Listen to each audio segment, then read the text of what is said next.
Hello students, good morning. आज हम discuss करेंगे चैप्टर 4। ठीक है, चैप्टर 4 लेक्चर 1। ज्यादा लॉन्ग चैप्टर नहीं है, थोड़ा बेसिक है, इसलिए हम इसको डिस्कस करते हैं।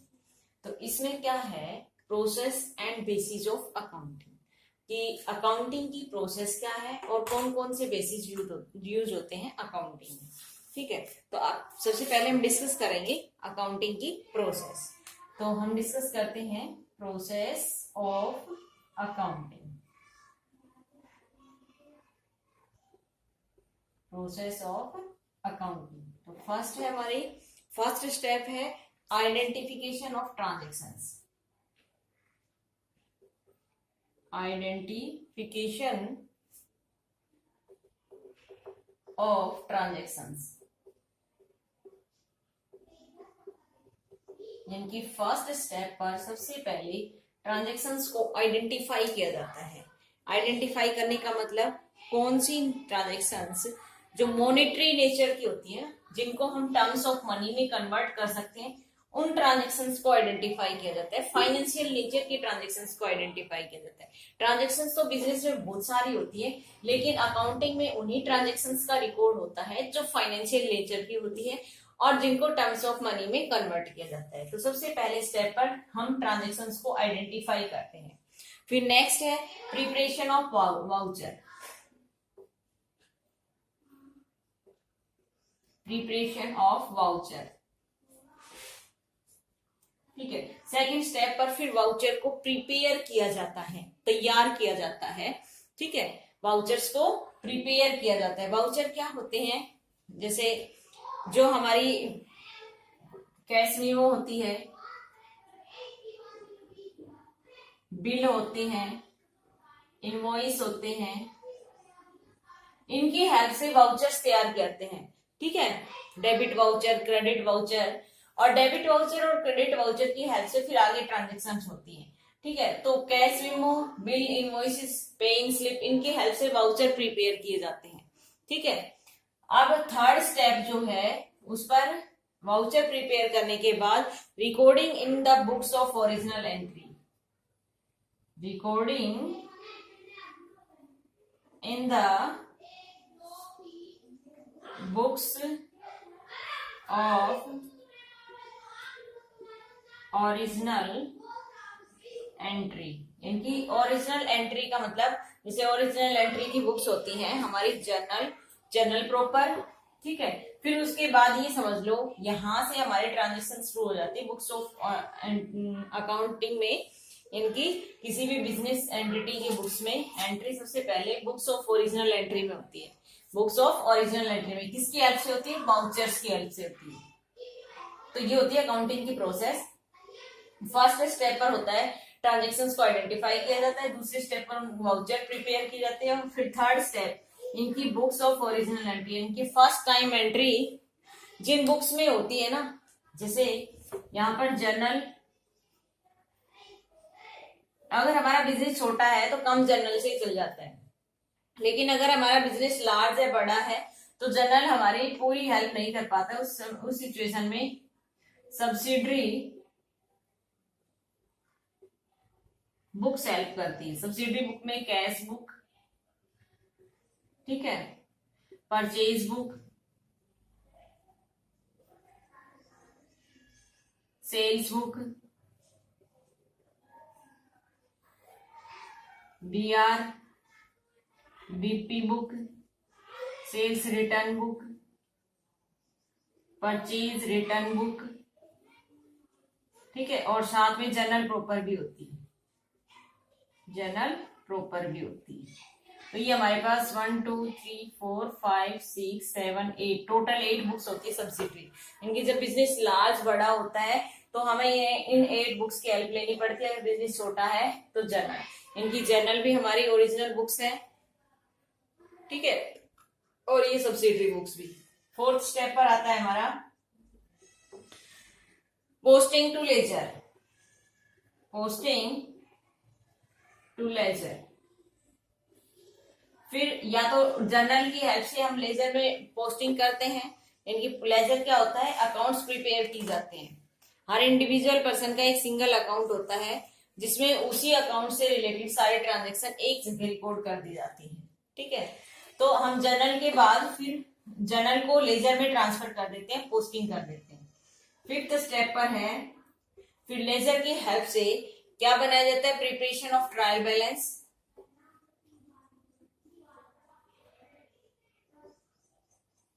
Preparation of trial balance. Trial balance किसकी हेल्प से बनता है? ट्रायल बैलेंस बनता है जो भी हमारी लेजर में जितने भी अकाउंट्स होते हैं उनकी बैलेंसिंग की जाती है, और जो बैलेंस सीडी वीडी जिनके लास्ट में जो बैलेंसेस निकलते हैं ना, उनके हेल्प से फिर ट्रायल बैलेंस प्रिपेयर किया जाता है। ट्रायल बैलेंस जो होता है उसके डेबिट साइड और क्रेडिट साइड दोनों साइड का सम जो है ना वो इक्वल होता है। ठीक है, अगर इक्वल नहीं होता है तो इट मीन्स हमारी कहीं ना कहीं गलती है, मिस्टेक है।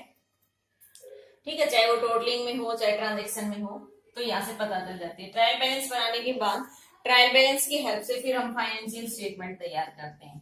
क्या तैयार करते हैं? Financial statement. फाइनेंशियल स्टेटमेंट में आते हैं हमारे PL account, profit and loss account और बैलेंस शीट।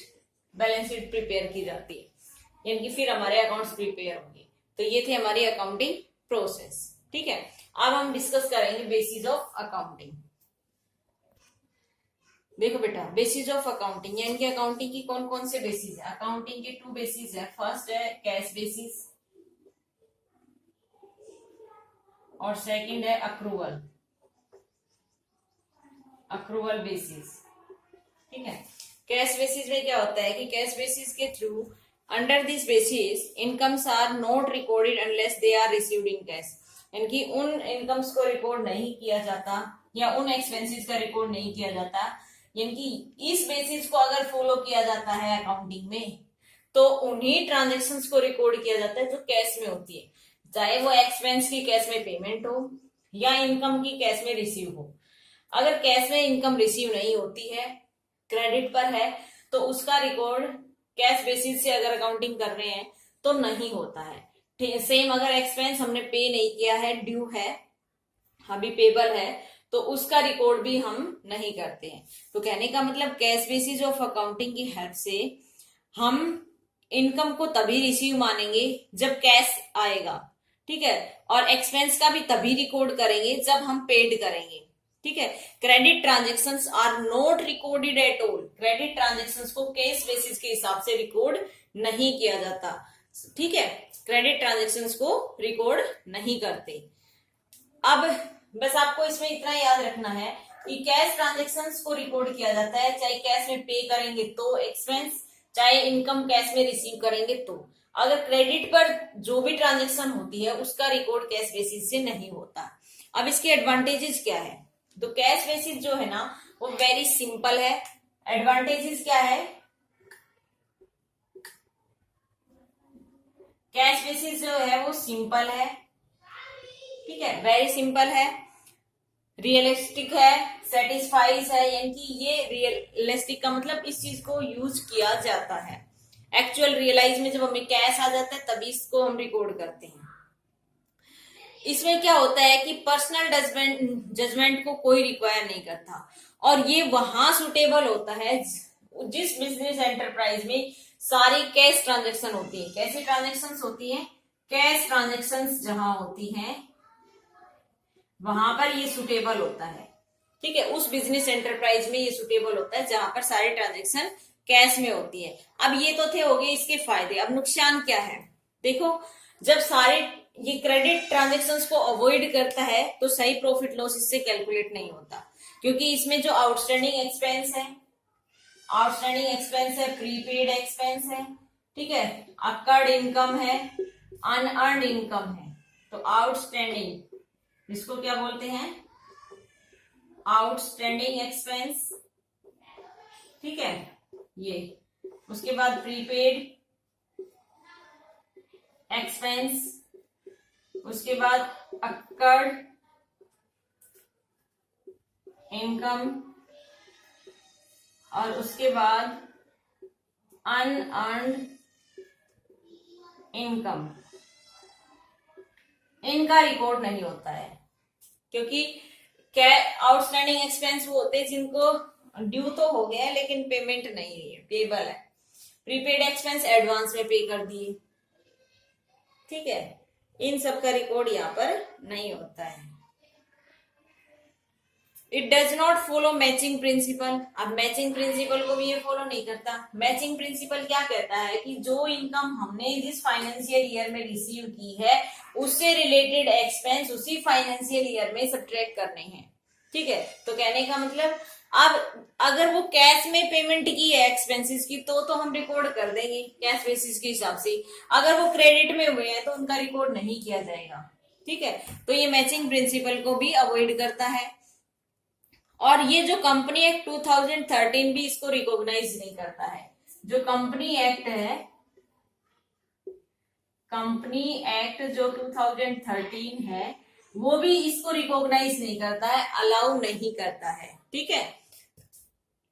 ये तो था कैश बेसिस। अब हम डिस्कस करेंगे अक्रूवल बेसिस, ठीक है। अक्रूवल बेसिस क्या होता है? अक्रूवल बेसिस में उन सभी ट्रांजेक्शन्स को रिकॉर्ड किया जाता है।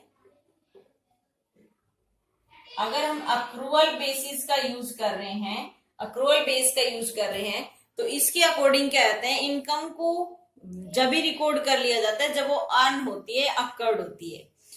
Under this basis income are recorded when they are earned और अकर्ड। और सेम एक्सपेंस को भी तभी मान लिया जाता है। अब ये चाहे वो इनकम कैश में हो या फिर क्रेडिट में, दोनों का रिकॉर्ड होता है। जैसे ट्रांजैक्शन हुई हम उसको इनकम मान लेते, चाहे हमारे पास कैश आया है नहीं आया, किसके हिसाब से? अक्रूवल बेसिस के हिसाब से, ठीक है। अक्रूवल बेसिस क्या कहता है कि incomes are recorded when they are earn और अकर्ड। इनकम को उसी समय अर्न कर लिया जाता है जब वो रिसीव होती है या फिर दे होती है, ड्यू होती है, ठीक है। Irrespective of the fact whether cash is received और नॉट। इससे ये कोई मैटर नहीं करता कि कैश आया, cash is received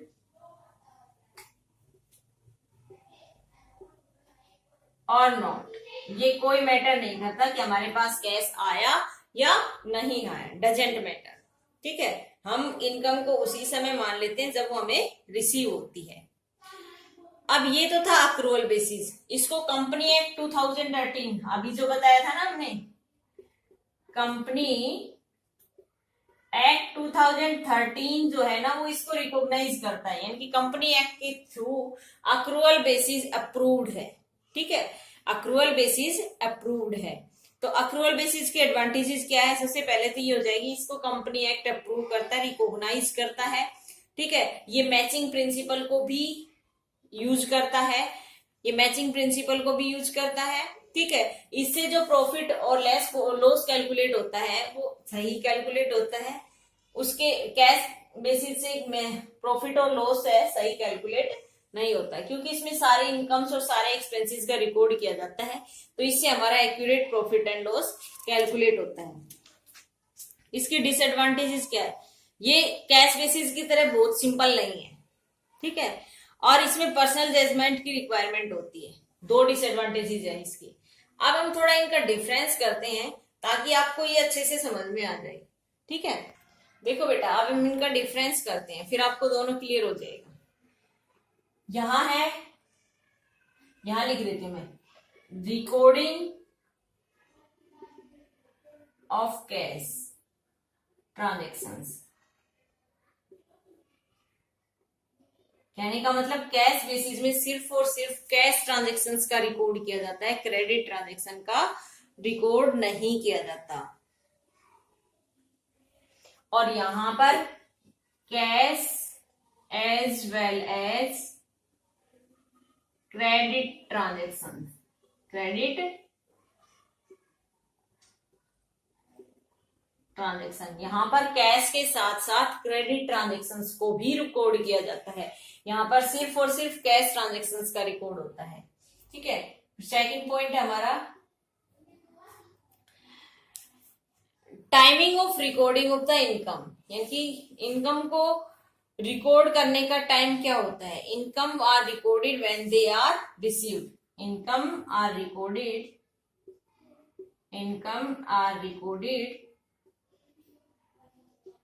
when they are received,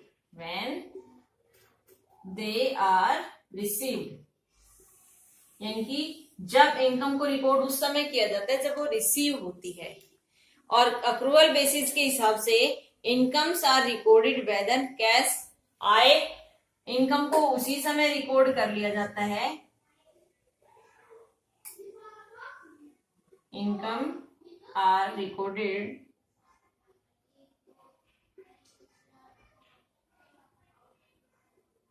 whether cash is received or not, cash is received or not, चाहे कैश आए या ना आए, जैसे ट्रांजैक्शन बनी उसको इनकम मान लिया जाता है। यहां पर कैश आएगा तभी इनकम मानेंगे, अदरवाइज नहीं मानेंगे। थर्ड पॉइंट है, अब ये एक्सपेंस की बात है। Expense are recorded when, expense को उस समय रिकॉर्ड किया जाता है व्हेन दे आर पेड, जब उनका भुगतान किया जाता है कैश में, ठीक है। और इसमें एक्सपेंस को तब रिकॉर्ड किया जाता है, expense are recorded whether cash is paid और नॉट, यानी कि चाहे कैश दिया गया हो या नहीं दिया गया हो, एक्सपेंस को रिकॉर्ड कर लिया जाता है। यहां पर जब कैश दिया जाएगा, पेमेंट होगी तभी रिकॉर्ड करेंगे, अदरवाइज नहीं करेंगे। फोर्थ पॉइंट है कि आउटस्टैंडिंग एक्सपेंस, तो यहां पर जितने भी आउटस्टैंडिंग एक्सपेंस होते हैं, प्रीपेड एक्सपेंस होते हैं, ठीक है, प्रीपेड एक्सपेंस जो होते हैं, अकर्ड इनकम जो होती है, अनअर्न्ड इनकम जो होती है, इनका रिकॉर्ड नहीं होता, नॉट रिकॉर्डेड। और यहां पर आउटस्टैंडिंग एक्सपेंस है, प्रीपेड एक्सपेंस है, अकर्ड इनकम है, अनअर्न्ड इनकम है, आर रिकॉर्डेड। इन सभी का रिकॉर्ड यहाँ पर होता है अक्रूवल बेस पे। लीगल पोजीशन, इनकी कंपनी एक्ट जो 2013 है, आर नॉट रिकॉग्नाइज,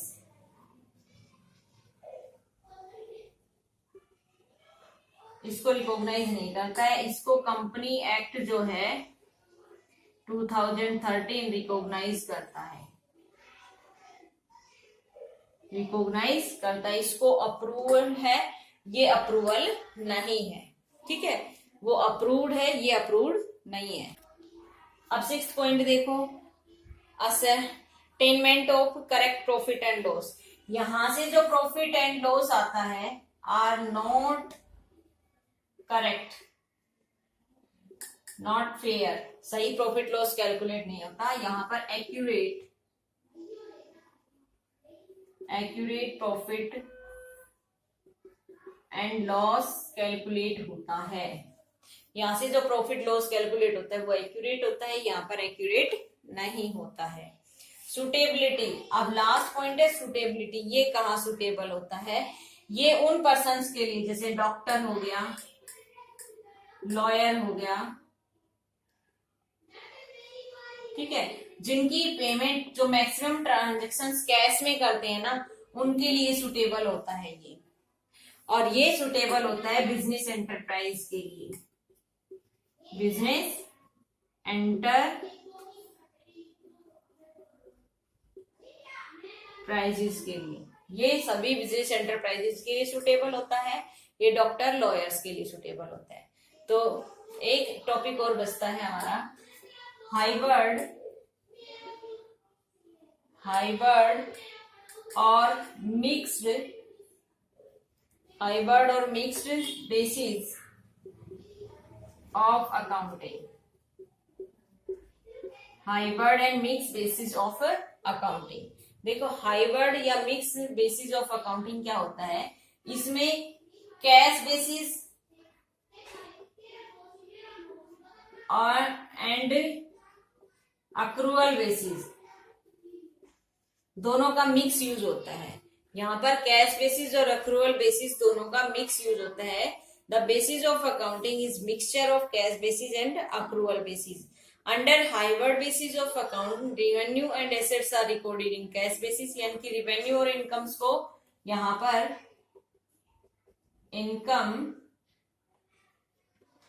इनकम्स को रिकॉर्ड किया जाता है और एसेट्स को कैश बेसिस पर।